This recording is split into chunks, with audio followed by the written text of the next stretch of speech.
All right, this is called Who Really Owns the Federal Reserve? Heresy Financial. Oh, let's do that.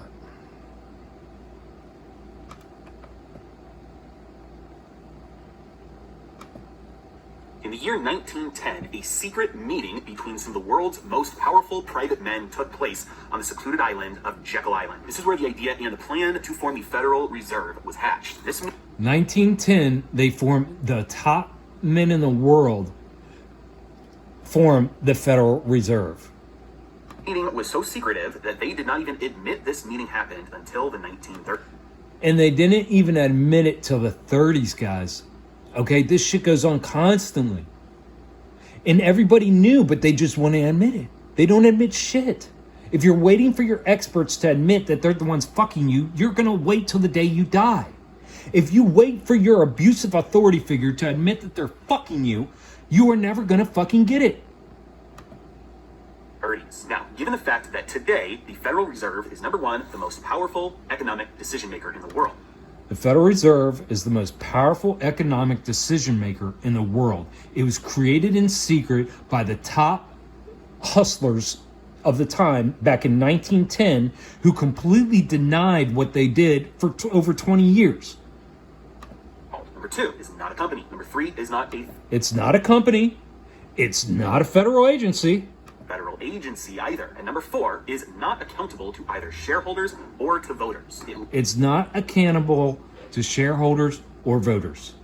Leaves the inner workings of the Federal Reserve shrouded in mystery and suspicion. So let's get to the bottom of this. What is the Federal Reserve and who really owns it? The Federal Reserve is the central bank in the United States, but it actually was not the first central bank. In the United States, we have a long history of some founding fathers being absolutely against any central banks whatsoever, and others pushing for the creation of central banks for their entire lives, leading to a total of 3 central banks in United States history.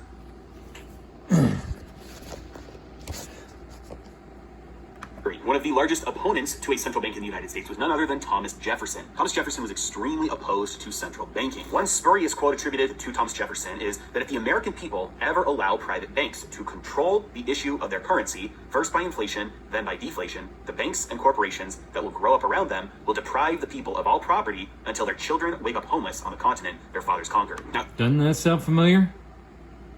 Seeing as how the earliest appearance of this quote was from the 1930s, it is clearly not a direct quotation from Thomas Jefferson, but the echoes of this quote appear all throughout his writings and his speeches. He wrote that banking establishments are more dangerous than standing armies, and that the principle of spending money... Exactly. Banking establishments are more dangerous than standing armies. Guys, they got you thinking that we need armies to protect ourselves and all this shit. All of these countries work together. They're all working together. It is an illusion of that they're in conflict, right? It is all an illusion. These cocksuckers shake hands. They fly around on private jets in private meetings and shake hands and come up with policies that they can institute to fuck every single one of us. Guys, during COVID, on the same fucking day, every country in the world locked down its citizens, muzzled them, and tried to force poison in their veins for 2 years. You think this was done by each individual country because each one of their presidents thought it was the best thing? No, it was this was the same fucking playbook. This comes from the very top. These guys all work together. All these governments are working together to fuck you. To be paid by posterity under the name of funding is but swindling futurity on a large scale. Now, the reason why Thomas Jefferson and many other founding fathers were against central banking and even against paper currency was because they had already experienced the results of that. The Articles of Confederation granted Congress the control to print. Folks, it's time to sound the alarm bells. The crisis that we warned you about. Money. At one point, the continental currency in 1979 had a monthly inflation rate of 47%. And so in order to stop these mistakes from being repeated, when they wrote the Constitution, which replaced the Articles of Confederation, they took away the power to print money and gave Congress instead only the power to coin money. It was at least in part because of this influence that central banks in the United States were not able to take hold. That is, until the one that was created in 1913. And That is, until the one that was created in 1913. There's a reason why this one stuck and the last ones did not. But first, a quick word about One Gold, which is today's sponsor, and they are the lowest cost in the industry to be able to buy precious metals like gold, silver, and platinum. Let's take a look real quick and compare the pricing of One Gold versus other retail sellers of gold and silver. The premium for gold at One Gold is 0.8%, which at the current price of gold comes out to about $16 over spot. Compare this to a standard 1 ounce American Eagle, which will run you over $170 above spot. $16 is a heck of a lot better than $7. Compare this as well to their 2% shit. silver, which at today's prices comes out to about 51 cents. On a standard 1 ounce American Silver Eagle, you're going to pay $45, which is $20 per ounce, close to a 100% premium. Now, you might be thinking that storing your precious metals in a vault would get very expensive, and that maybe doing something like an ETF would be more cost effective. So let's take a look. GLD, these... I can't even listen. That makes me sick that these cocksuckers are selling shit.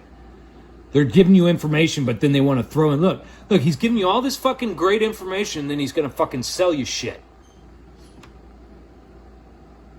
It's pathetic, man. It's greed. It's nasty. It's a disease. It's a virus. It's a program. Look at her. Look at her. That's too funny. delivery, which you can't do with an ETF, which means you can build up your ounces for the lowest cost possible, and then once you're ready to exchange it for those coins that you want or those bars that you want, you can do so at a time when the premiums are good for you. And finally, if you live in a state that charges you a sales tax on precious metals, Wendell does not charge you a sales tax when you purchase a vaulted position of precious metals. This allows you to put more of your money at work into the metal itself. I've been using One Gold for years now. I'm a huge fan. I know them. I trust them. Recommend them. And if you would like a little bonus, sign up with the link in the description below. So the participants at the meeting at Jekyll Island came up with a plan in order to get a central bank in the United States that would stick. Part of this involved calling it the Federal Reserve so that American... You hear that? They had to come up with a plan, so they called it the Federal Reserve. It's not owned by the government. It's not a private corporation. would be tricked into thinking it was part of the federal government. But it wasn't enough to just call it the Federal Reserve. They did have to have the government itself sign up for it so that it would give it some sticking power. They put these ideas in motion and were able to get Congress to pass the Federal Reserve Act, and President Woodrow Wilson signed it in December 1913. However, over the years, things have changed a little bit, and we know that the way something starts is not necessarily the way it always stays. And so, what is the structure of the Federal Reserve today? Who owns it? Who controls it? And most importantly, who profits off of it? Let's start with who controls it. Of course, the way things start isn't that. Look, dummy, this asshole. Of course, things don't start and end up the way that they started. They start as we're going to do this to help you guys. Look what we're doing for you. We're going to set this up and, oh my God, everything's going to be great. And then next thing you know, 10 years later, you're a goddamn slave to whatever system they set up. The Federal Reserve was created by the Federal Reserve Act, an act of Congress, and it can be undone by an act of Congress as well. Not only that, but it can also be changed by Congress as it has before in order to direct what the Federal Reserve does and how it does it. Case in point, in 1977. But they own Congress, guys. It's all, they're bought and paid for. Congress should be wearing fucking suits like NASCAR with all their sponsors on it. They're just sold out, guys. So the only hope you have between you and the Federal Reserve, the money system that's keeping you enslaved, is the goddamn Congress that has been bought and paid for forever. Then Congress gave the Federal Reserve the dual mandate. This is the most important point that we will talk about in this video, that the Federal Reserve exists because of Congress, and its job is directed by Congress, and its existence could be ended by Congress. We'll come back to that in a little bit, because But it won't be.